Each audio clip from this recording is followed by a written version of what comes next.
Welcome to the Quotivation Podcast. Together, we will unlock inspiration, one quote at a time. Your host is one of America's top emerging public speakers. He is a former semifinalist in the World Championship of Public Speaking and is an expert motivator. Please welcome Jody Powell. Welcome to another exciting episode of the Quotivation Podcast, where we look to unlock inspiration, one quote at a time. And I hope you've had a fantastic week. I hope you are ready to win your week this week, and that you are recharged and ready to face this world head on. You know, that's interesting. It's how we should approach everything. We need to attack things head on, face to face, without avoidance, without wondering if we can get by or we can find a shortcut. Usually there are no shortcuts to solutions to problems. So if you got things that you're facing this week, if you got problems, you got issues, you got things that are coming up that are troublesome, that are worrisome, the best thing you could do is hit them head on. Show that trouble, show that worry, show that problem that you are not to be messed with, that you're great. You're a great problem solver. You're a great motivator. You're a great doer. You're great at accomplishing things. You're great at accomplishing your goals. So go out there and do it. I want you to start by listening to this episode of the podcast. We've got a great episode today. We hope that you're going to find inspiration to win your week. So why don't we get started right now? We're going to start off this episode like we do every episode by taking a shot of motivation. And this week, just like every week, our shot of motivation is sponsored by Amy Real, the real deal in all things mortgage. Amy is from Fairway Mortgage, and she has a special deal going on right now. It's an incredible thing that they do over at Fairway Mortgage. They have debt service coverage ratio loans that are available, and this allows borrowers to qualify for mortgages based on a property's cash flow. So this option is ideal for investors who are looking to purchase a long-term or even a short-term rental. You know what that property is making from a cash flow perspective? You can qualify for a mortgage, and all you've got to do is reach out to the real deal, Amy Real. And you do that by giving her a call at 864-310-9337. That's 864-310-9337. You can also email her at amy.real, REIHL, at fairwaymc.com. Let me tell you something else to do. Go follow Amy on Facebook. Go follow Amy on LinkedIn. Amy didn't tell me about this deal, this debt service coverage ratio loan. I saw it on LinkedIn. She's posting all the time ways that you can save money by doing a mortgage deal with Fairway Mortgage through Amy, the real deal real. So give her a call. Her NMLS number is 486-620. And as always, thanks, Amy. All right, let's take a shot. A shot of motivation.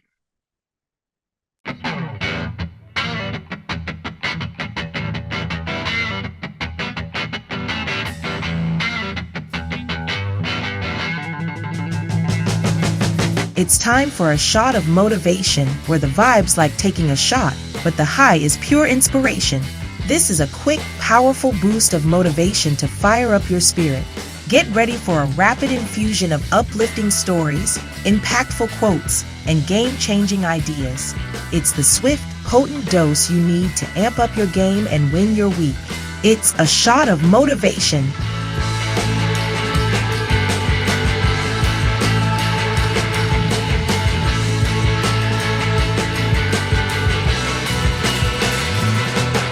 There are a lot of things in this world that make us feel alone, isolated.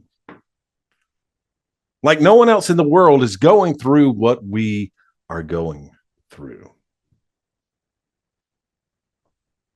We oftentimes retreat.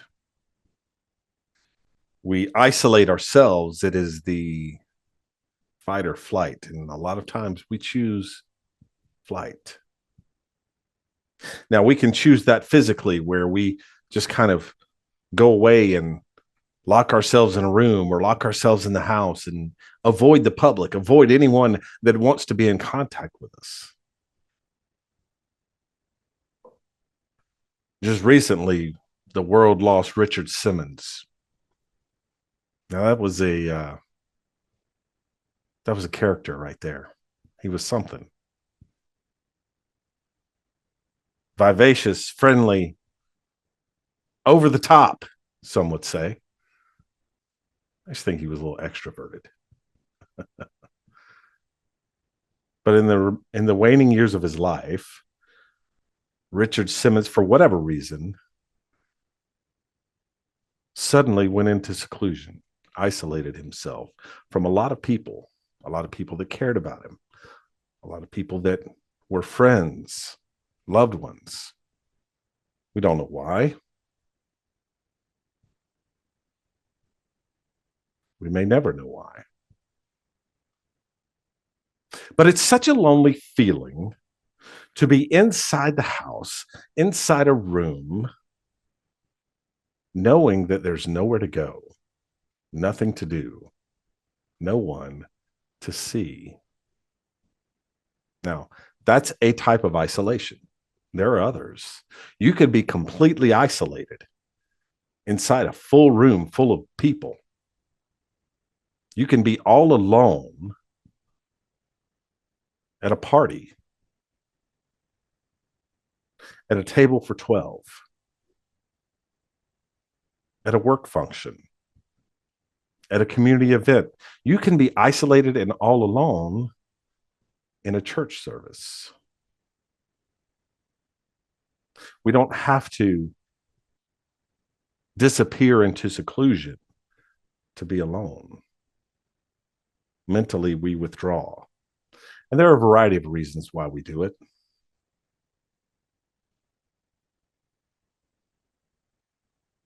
I posted something earlier on LinkedIn this week that said, it's okay not to be okay.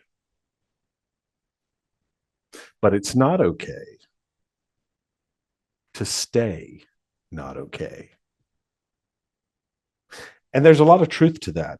There are times where we're all going to feel down, downtrodden, sad, upset, anxious, worried, depressed. Those are emotions that we have, and a lot of times they come from out of nowhere. Everyone's going to feel them from time to time. But what we can't do is allow ourselves to stay in those feelings. Those feelings are sticky. It's kind of like walking through the mud. You ever stepped into the mud and it like sinks up to your shin, right?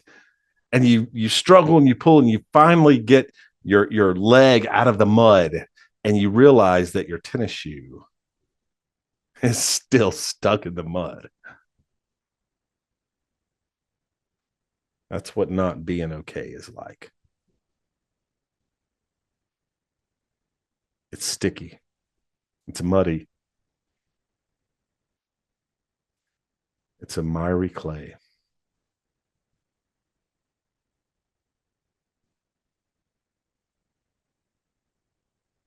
Psalms 40 says that I waited patiently for the Lord.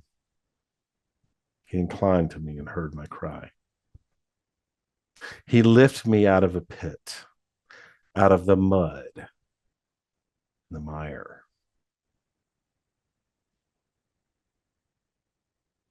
I have a good friend by the name of Mike Buchanan, the mad scientist.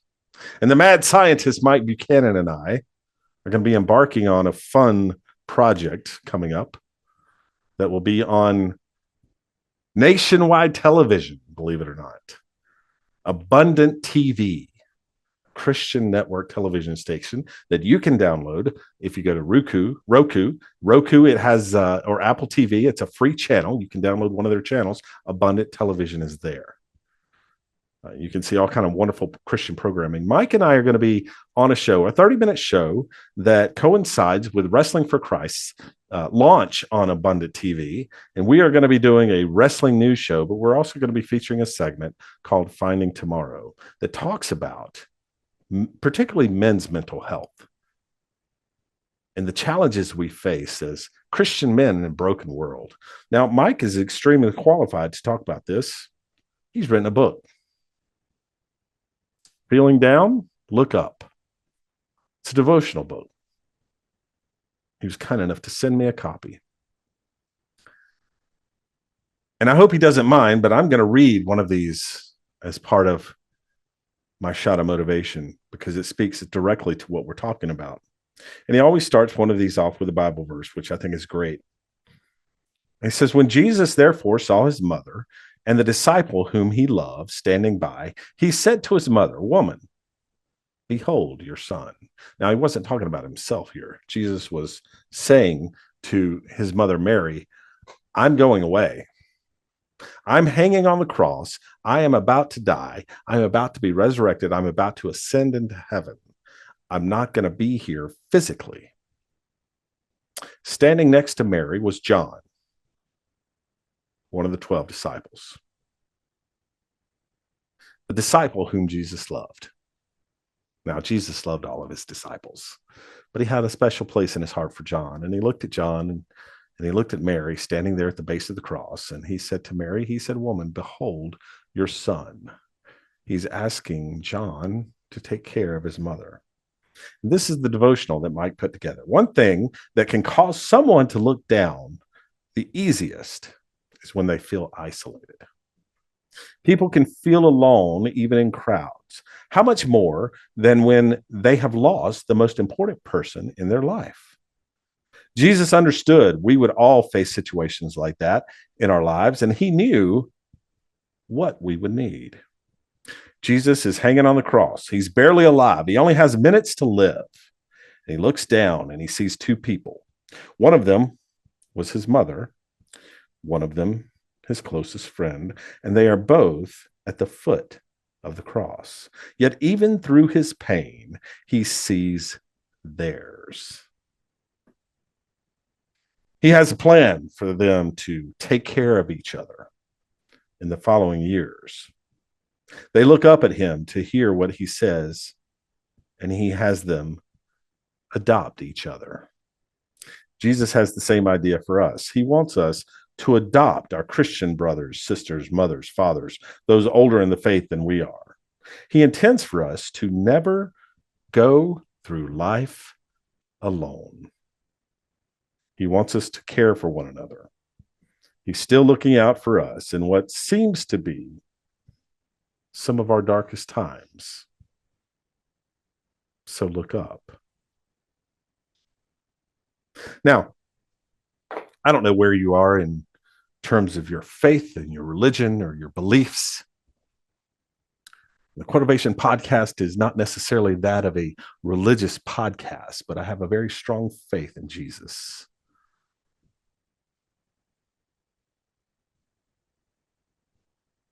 And I think there's a very important lesson here. Even if you don't believe in him, even if you're not a follower, there's still a strong lesson here. Life is not intended to be spent alone. We are not wired that way as human beings. We are creatures that desire company. We want to be around people. Now, there are going to be introverts, and there are going to be people who say, nope, not me. Man, give me a good book and let me crawl up on the couch and leave me alone, and I will be fine. But I'm telling you, you're not really fine. We all need someone. Many of us need multiple someones. A best friend, a laughing buddy, a love of your life. And when we find them, we're overjoyed. We're excited. We're happy. We get to share things with them. And when we lose them, it feels like our worlds have been torn apart.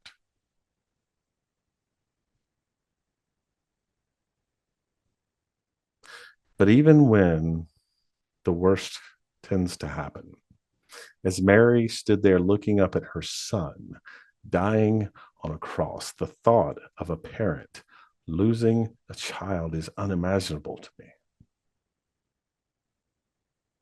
I don't understand. No, if it's happened to you, I don't know how you feel. And selfishly, I don't want to. I can't imagine, and I don't want to imagine what that would be like.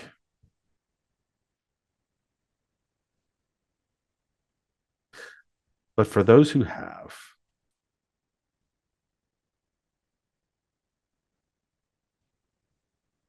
I would imagine that at some point, there needs to be a person that speaks into their heart, that speaks into their lives, that rekindles emotions, feelings. Doesn't take the place.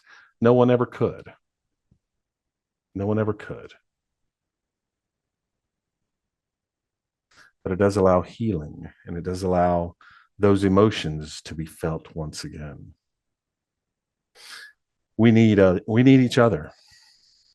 We need people around us who are going to lift us up.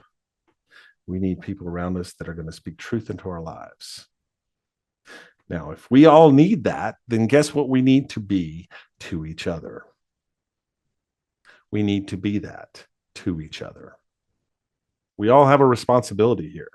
We all need someone in our lives to speak truth, to give comfort, that we can count on, that we can share with, that we can go through life with. And if we all need that, then we all need to be that for someone else. So this week, as you go out into the world, you may be seeking that person to be that for you. Well, guess what? There are going to be others seeking that person. And the question is not whether you're going to find that person for yourself. The question is, are you going to be that person for someone else? Because that's how you win your week. Go be that person for someone. And I guarantee you that person that you're being that person for is going to be that person for you. That's your shot of motivation. I want to thank Amy Real, the real deal in all things mortgage, for sponsoring this week's Shot of Motivation. This has been a shot of motivation from America's leading emerging speaker, Jody Powell. We hope it helps you win your week. All right, let's get to our special guest this week. Rachel Gaddis is a dedicated career transition coach who specializes in helping mid-career professionals navigate significant life and career changes. Using coactive coaching methodology, Rachel assists clients in aligning their professional paths with their core values and innate strengths. Her approach is profoundly influenced by her personal experience of a late ADHD diagnosis, overcoming breast cancer, embracing her 50s, and executing a major career shift. Rachel's extensive background in career research, encompassing countless articles, books, and assessments, has enabled her to turn her personal journey into a powerful tool for guiding others. She offers empathetic and strategic coaching, helping mid-career professionals, especially women, to embrace change and craft careers that offer genuine fulfillment and purpose. Please welcome to the Quotivation Podcast, Rachel Gaddis. Rachel, how are you? I'm doing great, Jody. How are you doing? Oh, doing fantastic. I am excited to have you on today. What you do in your career journey and taking your experiences and turning that into a personal mission, oh, that just speaks to my heart. I love that. I can't wait to have this conversation. So why don't we jump in? Tell us a little bit about yourself, how you got started in the coaching, and where you see this going for yourself. Well, I'm so excited to be here, Jody. I've been looking forward to this conversation a lot too. So my name is Rachel Gaddis. I started this coaching business in January this year, which is kind of coincidental since I think you started your podcast around the same time. Exactly. So Yes. It's funny to think of us both kind of sorting our way through our new ventures around the same time. Yeah, I had been getting trained as a coach, like an official coach, for years leading up to this, and kind of thinking about someday starting my own business, which so many of us have that thing we're thinking about doing someday, but it's scary and we're not sure we're going to take the risk. And I've done so many things during the course of my life professionally, like I've worked as a telephone reservationist at a dinner theater. I've worked as a waitress. I've worked as I worked at an ad agency. I've worked doing like graphics layouts at a newspaper. I've worked more at an actual newspaper association. I kind of worked my way through the world of content until I ended up in business analysis consulting on agile teams. And I think it's really on agile teams that I started to feel the pull toward coaching, because so much of what you do in agile is kind of, as the scrum master anyway, you're kind of working with the people on the team and trying to make sure people have their obstacles worked out, or you're paying attention to being attuned with the people on the team and ensuring that everything's working smoothly there, because if it isn't, so much can go wrong. And so I started getting more training that was on the coaching side. And the more I got, the more I loved it and the more I wanted. So I went with there are so many different training models, but the one I went with was the coactive model from the Coactive Training Institute. And I liked that one because it has the coach and the coachee working together, kind of designing the coaching together. Nice. So that's a little about me. That's a lot about me, actually. That's wonderful. I love that that coactive methodology of kind of collaborating to not only execute the training, but collaborating to build the curriculum, because it becomes so personalized. There's not this cookie cutter of everybody has to fit in, because we're not cookies, right? We don't all have the same ingredients, the same shape, the same sizes, the same tastes. We're individuals. And I love the fact that you take the time to partner with your coachee or mentee and build that curriculum together. That's really fascinating. What are some of the things now that you're seeing in your coaching career that people are just really struggling with, and how do we begin to overcome those things? Yeah, one of the big things that I see right now is people, at least in the people who come to me, who are, these folks are usually mid-career. So, in their 40s, late 30s, mid 40s, their career has maybe stalled out, or they're not happy anymore in it. They're fantastic at what they do, right? They've been doing it for years now, but they're not sure they want to do it anymore. It's just lost its luster somehow. They're just not happy. And they're trying to figure it out. Like, what do I do now? Do I just keep plugging away at this? Like, I've tried so many jobs now and it's still not doing it for me. Or do I tap into that dream that I secretly have that I haven't told anyone about, that I want to do someday? That's too scary. Like, I want to do it. I want to live the dream, but I don't want to risk anything to get there. Yeah. I want to do the dream, but I want to do it 100% safely. That's the thing I see most often with people I talk with. And I can tell you from personal experience that to have the dream, you have to risk something. Yeah. It's kind of like falling in love. You can't fall in love and have a great relationship with someone without risking your heart. Right. That's right. Yeah. That's so true. And to, it's a scary place to be.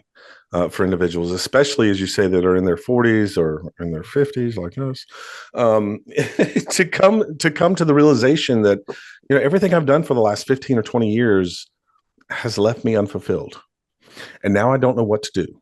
because I can't keep doing what I'm doing, but I'm Yeah. scared to do the things that I really want to do. And it's just it's a tough place to be. Because, I love that in your intro, you said you're embracing your 50s. I am. I just entered the decade that you are in a couple of weeks Well, ago. I'm turning 50 this year, Are you Jody. So okay? So that's we're the another thing same. we have in common. There you go. There you go. We're in the same spot. And I don't know about you, Rachel, but the realization that you're reaching certain age, you start counting down, like, how much time do I have left to It's impact true. and accomplish what I want to accomplish? And suddenly there becomes this panic of, what if I don't get it all done? Am I gonna have the mental and physical capacity to be able to do it and for how long can I do it? And Yes. all of those Well, thoughts start creeping in. someday is now right now. Oh yes. That someday that we've been putting things off to, we're like, oh, wait, like, when is someday again? Is that in 5 years? Is that in 3 years? Is that now? Right. Let's get a little more tactical about it, is Yeah. what you start thinking, I think, at some point. You have to, and again, that leads into the scary side of it, because once you start making plans, once you start becoming tactical, there are going to be investments that need to be made, both mentally, financially, whatever, depending on what it is. And once you start making investments, once you start seeing things move, it suddenly becomes so real. And Yeah, that's it good. And does. it's good and it's bad. Terrifying. Terrifying. It's It's terrifying. completely terrifying. So how do we stay grounded? How do we stay tethered to something that keeps us focused and not in our emotions as much as in our ability to get things done? Yeah, I mean, that's a great question. And I think that answer it's a little different for everyone from a Mhm. tactical perspective, but I think the roots of it stay the same. You have to have a strong support group, Yeah. a strong support network wherever yours is found. For some people, that's in their friends and family, like maybe their spouse is super supportive. For some people, it means joining some groups. I've kind of done both because I want the extra support. So I have some coaching groups that I belong to that include people that are also starting their businesses, so they understand what I'm going through. My husband's been amazing. He's extremely supportive. And I have a few friends too who really get it. Yeah. So that's been a fantastic support group for a lot of different facets of what I'm trying to do, which has been really important and helps to keep me going on the days when I'm kind of like, I'm kind of losing my mojo today. I had something discouraging happen yesterday or something. So that can be really, really important. And I think another thing is just your own mental game. You are going to have so many of your, I guess as coaches we call them gremlins, so many of your doubts and fears are going to come out to play during this time. You're going to realize things about yourself that you never had noticed before because they hadn't had a reason to come up before. And you're going to think, oh, I thought I worked through that years ago. And no, it's still there. It'll always be there as That's part right. of you. You That's just right. have to kind of tell it to get lost when it comes up. And doing that, it's a constant challenge. It is, and it's a daily struggle. And I call it, you and I have talked, I call it unshackling. And so it's taking it's taking those things that you allow to become your captors, and those things that usually we put on ourselves. You mentioned fear. I have that's fear and self-doubt are both of them are my vice, and they're irrational.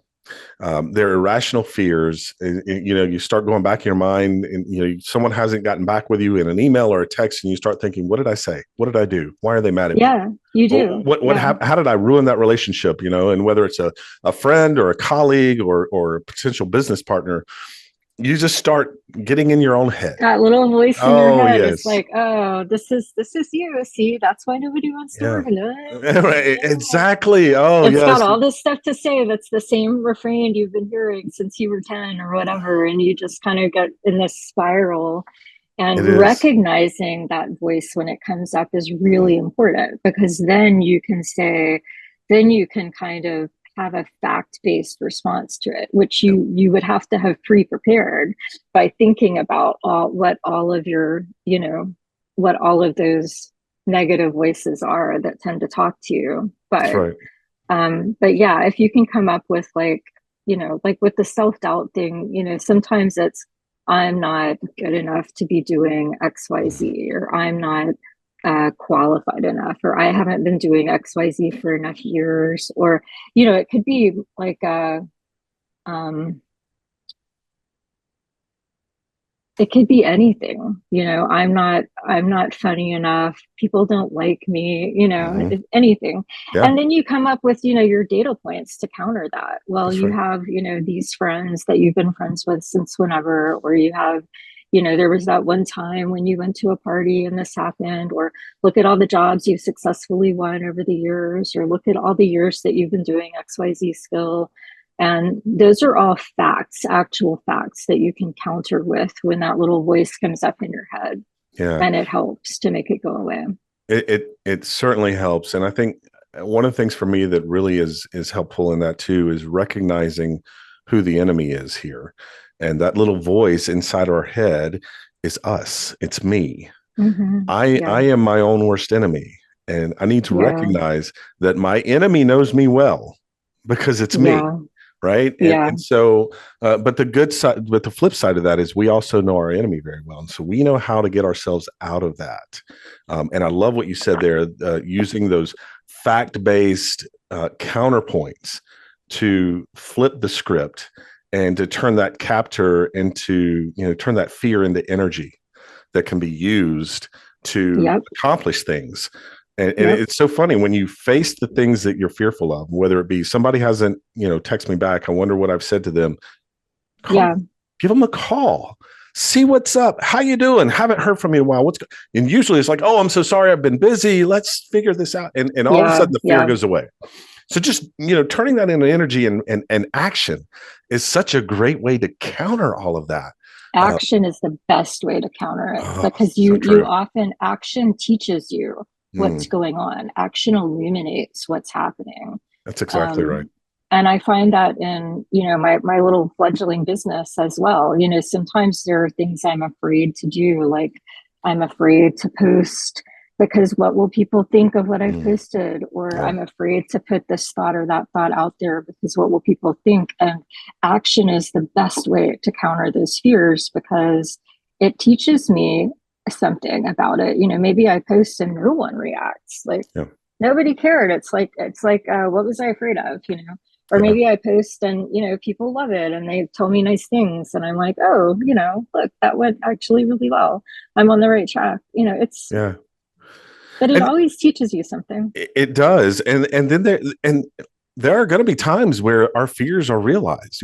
We may post something, somebody come back with a counterpoint that completely refutes it, and it makes sense. And we realize, oh yeah, that makes sense. But guess what? That's a learning opportunity. It's not Yep, anything to be we learned ashamed something of. then too. Yeah, Yep. it's great. And so all the way around, action, we learn from it. No matter what the reaction is, we learn from it, and we're able to grow and become better, as opposed to isolating in fear and not changing, Well, not if growing at you all. if you stay where you are, you might not experience discomfort, Yeah.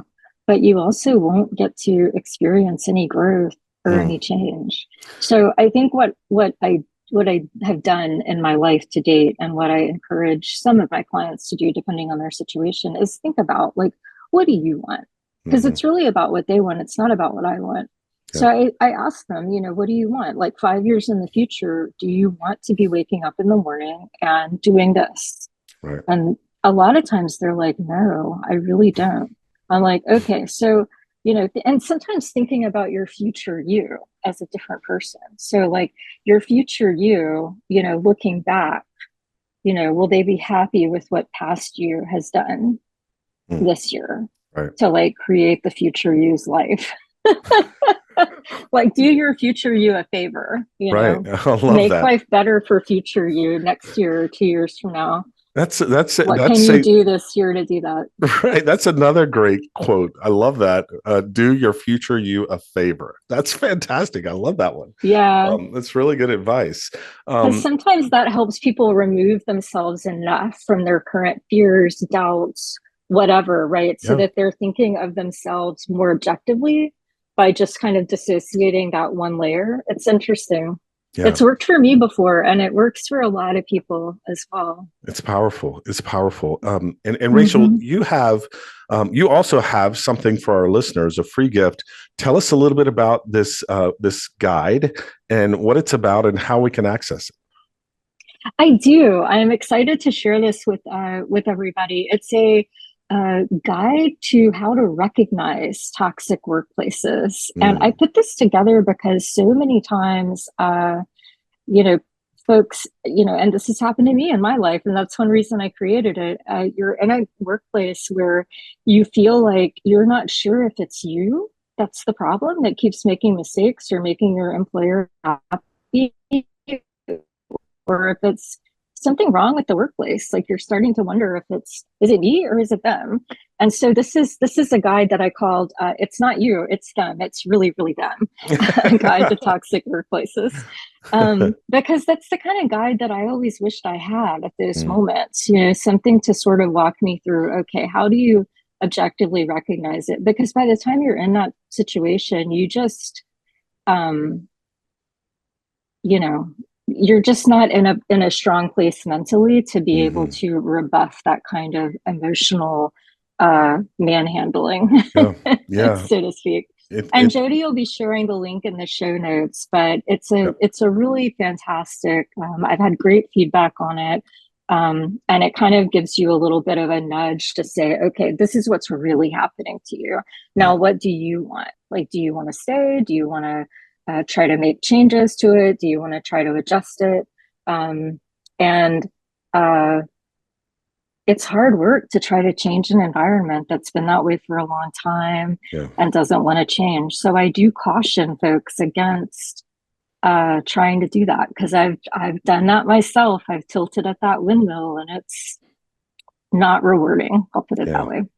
Yeah, it's incredibly frustrating. It's not that it can't be done, but there are a lot of factors that go into whether you can possibly be successful or not.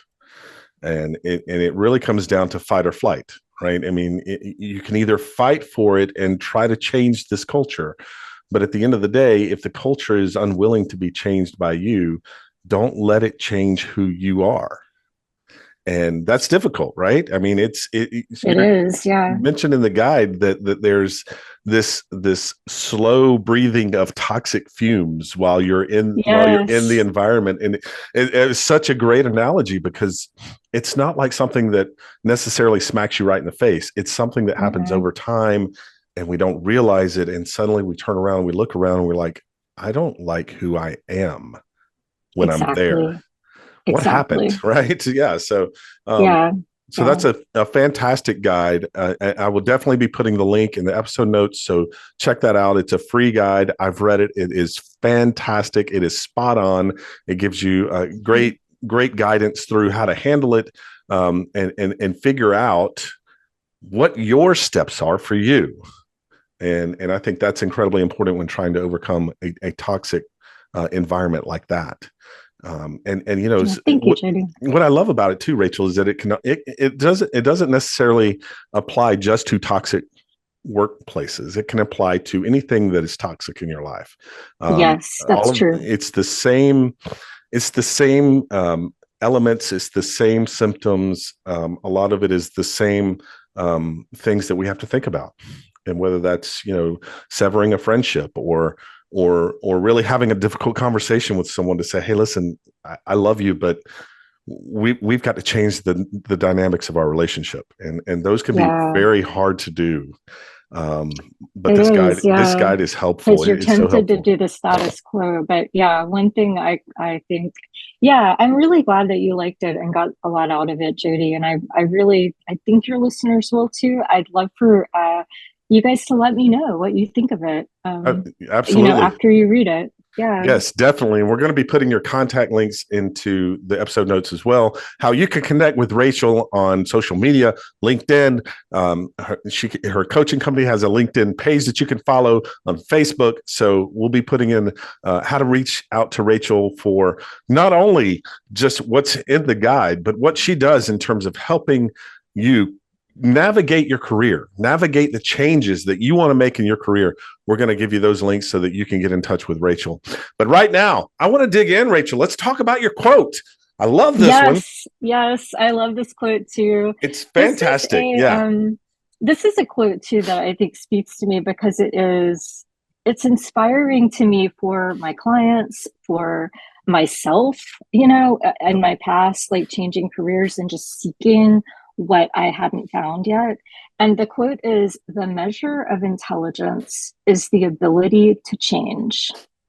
And this has been credited to Albert Einstein. And I feel like it's a reminder, that as we learn new things, as we get new information, we change. Yep. It's inevitable, right? You get new data, it changes you. It does. Yeah.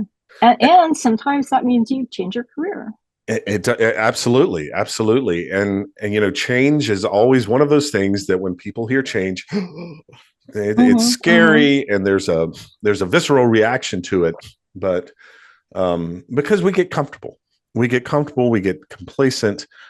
We like things to be the way we like to know what to expect. And so whether we like just an example, whether we like the people we work with or not, we know what to expect when we go in. Exactly. The devil, Yes, right? yes. Yeah, the devil, that's exactly right. And so when change happens, there's this feeling of anxiety and worry and angst because now we have to kind of quote start over and build a relationship with this other person or with this new boss or with this new company. But what's great about it is, and I know you've probably felt this in your career, I've experienced it in mine. Anytime we make that kind of change, we are not the same person we were when we started because we've learned so much going through that path. And so we're taking with us these experiences, and this starting over is not starting over from the start line we were before. It's like it's leveling up. It's going to the next level. And I love the fact that Einstein said that the sign of intelligence, because you really have to be intentional and use your brain to think about and have the right mindset to face change. And that's what I take from this quote is it's about mindset, isn't it? It is. Everything does come back to mindset. And I know that sounds so, woo woo, well, of course a coach would say that, but I expected when I made the decision to start my own coaching practice, I had ideas, right, about what was going to be hard about it. I thought that getting clients would be the hardest thing about it. I thought that the businessy side of it, right, the getting the LLC, the like paperwork side of it would be the hardest part of it. I thought that keeping track of the money would be the hardest part because I didn't think of myself as a mathy person. I was wrong. That stuff came easy for me compared to the mindset part. Yeah. The fact that the more that I risked, the more new things that I tried, the more my little negative voices, doubts, self-doubts, sometimes coaches call them gremlins, the more those things came out and started talking to me really loudly and saying, you can't do this, this isn't gonna stick. You always try new things, and this is gonna be another one. Just whammy after whammy. And I had to really get mentally, like lift weights mentally to try to deal with this. I had to learn new tools. Yeah. I love that analogy because it is really kind of working out that muscle, right? It's not going to be strong until you exercise it. And it takes time and energy and effort to really get into the right frame of mind to accept change. But once you're there, it's such a positive experience because with the right frame of mind, you can look at change and you can say, instead of saying, oh my gosh, this is going to be so scary, I don't know how I'm going to manage this, you can look at it and say, oh wow, something new. I get to learn. I get to grow. I get to experience something I haven't experienced before. And so change suddenly goes from being this visceral negative reaction to something we're excited about. and something we can look at and grasp hold of.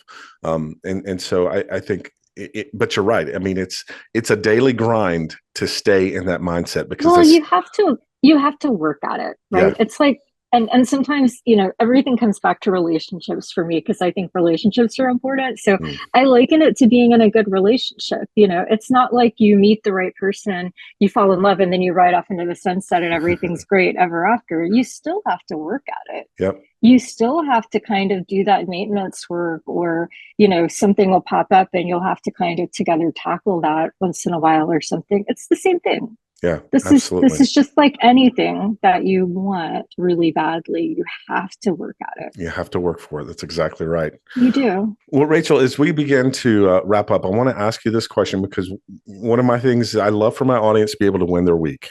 And winning your week is doing something that you normally wouldn't do to move yourself closer to your goal. And I want people to be able to take some inspiration from this show to be able to do that this week. So as we think about this quote from Einstein about, the sign of intelligence is your ability to change. So how can someone take this quote, apply it to their lives in a way that's going to move them forward and help them win their week? I love that question. And yeah, I mean, you got to apply things to your life, or, you don't really, it's just like something that floated by. and I would say, think of one small thing that takes you out of your comfort zone a little bit. Just one small thing. Maybe it's initiating a conversation. For some people that would be, I can't do that, so try that. Just try it one time. For other people, it might be asking a question during a meeting, right? I mean, if that's you, try that, put yourself out there a little bit. For some people, it might be trying a new hobby that you've been thinking about trying, like maybe trying to cook something, So just try one little thing that takes you out of your comfort zone, just one thing, and see what that does to your brain, right? You might find it lights up new neural pathways for you, and your brain goes, I kind of like that, actually. I believe wholeheartedly that we are instinctively explorers, and as a being, we love to find and discover new things. It's how man has evolved over centuries. Going from the Stone Age into the technology age, all of that was done through exploring. Expanding the globe was done through exploring. Even space exploration. I mean, whether you believe we went to the moon or not, the idea was that we did. And so, I think it's just inherently within us to want to try those new things, or want to find those new things. I think at the same time, we also have an instinct of protection, because we were not always at the top of the food chain, and so there's this instinctiveness to withdraw and to protect, and so those two battle one another. But I tell you what, when we get into a mindset of exploring and finding those new things, trying those new things, growing our comfort zone, you're right. Neural pathways light up. Our brains just catch fire, and the drive within us, the feeling is just euphoric, and it's amazing. And so I think that's fantastic advice.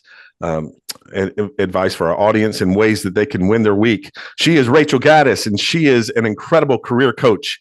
Rachel, I want to thank you so much for coming on the Quotivation Podcast. I have thoroughly enjoyed this conversation. Check out our episode notes. Find that free gift. I'm going to tell you something. This guide to a toxic workplace is a fantastic resource for anyone who feels like they're even remotely struggling with this, whether it be in the workplace or within a relationship, whatever. Download that guide. It's fantastic. Get in touch with Rachel. She will coach you through how to make that career transition, or to grow the career that you have today. Rachel, thank you so much for being on the Quotivation Podcast. Thank you, Jody. It's been wonderful. Well, thank you, Rachel, for being on the Quotivation Podcast. That was Rachel Gaddis, a fantastic career coach. And she brought a quote from Albert Einstein: the measure of intelligence is the ability to change. Check out the episode notes. Find that survival guide of toxic workplace. RachelGaddis.com/survival-guide. It's in the episode notes there. Rachel's going to do something else for you as well. She sent me a link where you can schedule a free 30-minute session with Rachel to figure out where you are in your career, in your career journey, where you want to go, how she can help you get there. That's also in the episode notes. So check out those two links.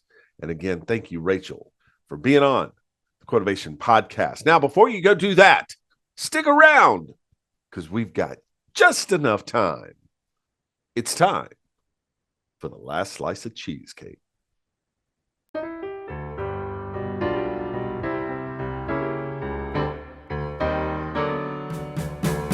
How about some dessert before you go? There isn't anything that can't be solved over a slice of cheesecake.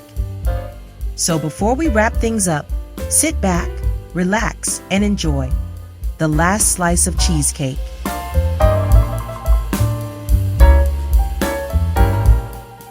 The measure of intelligence is the ability to change by Albert Einstein. It's another great quote from the genius who was Albert Einstein, but I feel like I need to add a word to this quote, and I'm going to explain why. You see, change is inevitable. It's going to happen. It happens to all of us. Whether we want it to or not, there's very little that we can do to prevent change. Most things don't stay the way they are indefinitely. Ultimately, something changes. A beautiful garden, if left unattended, will change over time. It will be overgrown with weeds and things that weren't intended to be planted within the garden. So you have to tend it. But left unattended, change will happen. It happens regardless. Now, we can prevent that change by weeding the garden. We can prevent some things from crawling into our lives, the bad things crawling into our lives. We can prevent that change. But inevitably, things move forward. They evolve. Change is a constant. And so in this quote, it says the measure of intelligence is the ability to change. Now, what is the ability to change? Because change seems to happen to us, but change is something that we also can initiate within ourselves. And I think that's what Einstein's talking about here, is that ability to change. And the word that I would add to that is the ability to adapt to change. Because while we can initiate change within ourselves, change also happens outside of ourselves. And we have to be able and willing and ready to adapt to that change. You may think you're in a wonderful job right now. You may love your boss. You may love this company. You may love the culture. You may love the work. But what happens when the boss moves on to another position, another company? What happens when external factors that are beyond our control change the way that the business is done at your organization, and suddenly everything's different? We have to be able to adapt to that change. We may not like it. Chances are we won't like it. Because now we kind of have to start over. We have to learn more. There's more work to be done. We had it set up perfectly. We were kind of running on cruise control. But Einstein's saying that if you really want to measure your intelligence, measure your ability to change. And that includes things like chasing your dreams. Chasing your dreams. It's never too late to do that. You know, no matter where you are on the calendar, no matter how many days have passed in your life, it is never too late for a career shift, for a change, for you to step out in faith and chase your dreams. Dreams only remain in the dream world when we don't chase them, when we don't move, when we don't perform action. And it sounds like a fairy tale, doesn't it? It sounds like a fairy tale. I'm going to chase my dreams. I'm going to achieve my goals. Once upon a time, there was a little boy or a little girl who had a dream. And they captured that dream and lived happily ever after. Well, guess what, folks? There are some harsh realities in between once upon a time and happily ever after. And here are some of them. And Rachel and I talked about some of these. You need a support group. You need a tribe. You need fans. Now, it can be your family, it can be your friends, it can be coworkers, it can be support groups that you find where people are in kind of the same place that you are. You need someone to talk you off the ledge on those hard days when you face setbacks that help you realize that setbacks are not dead ends. Second, you need to monitor your mental health. You see, when you step out and it's all on you and it's up to you to accomplish things, there's no one else to blame. There's no one else that takes credit. It's all on you. There are some things that mentally happen to you. Past traumas reemerge, doubt, imposter syndrome, all of these things will be enhanced and they'll be louder when you step out in faith. And we do it to ourselves. Don't forget that. All of the trauma, all of the doubt, all of the shame, all of the fear, all of those things we place upon ourselves. And if someone else is placing those things upon you, get away from that person.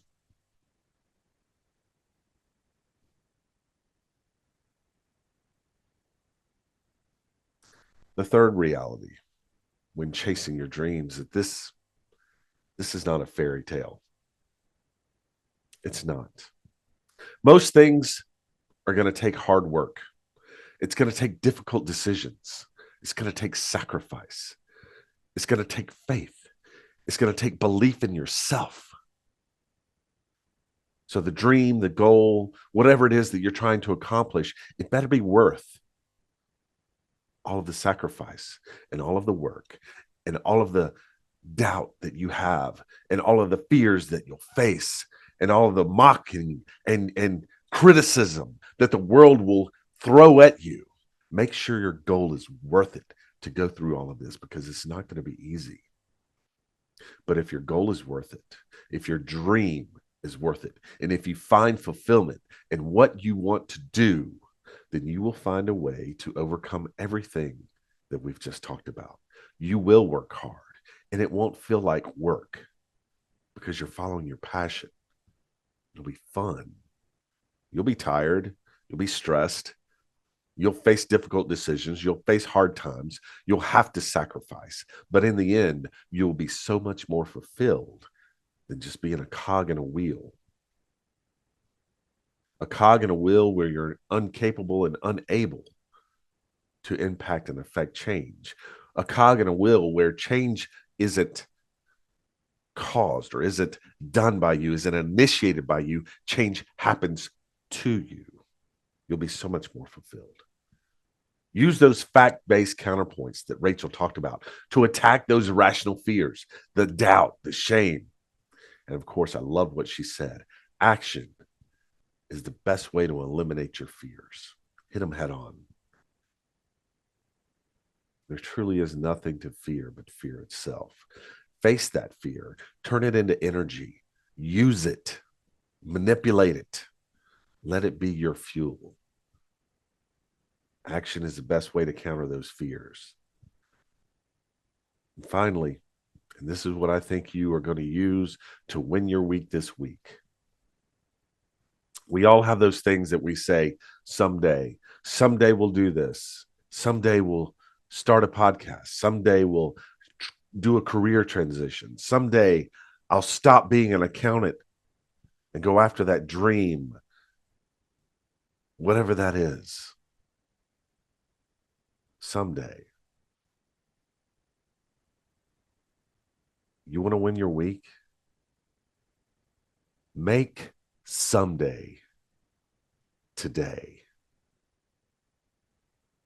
Go do it. Take a step Just one small step. Because you can't get to the finish line if you don't leave the starting line. That's how you win your week. That's all the time we have on the Quotivation Podcast. I want to thank Amy Reel for sponsoring our Shot of Motivation. And I want to thank Rachel Gaddis for being on our special guest this week with this powerful quote from Albert Einstein: "The measure of intelligence is the ability to change." And I want to thank you. I want to thank you for listening. Until next time, stay quotivated. You have been listening to the Quotivation Podcast, hosted by America's leading emerging speaker, Jody Powell. If you would like to book Jody to speak at your company, conference, or next event, visit www.jodypowellspeaks.com. You can also email him at Jody, that's Jody, at jodypowellspeaks.com. Thanks for listening. Don't forget to like, share, and subscribe to the Quotivation Podcast. And remember, stay quotivated.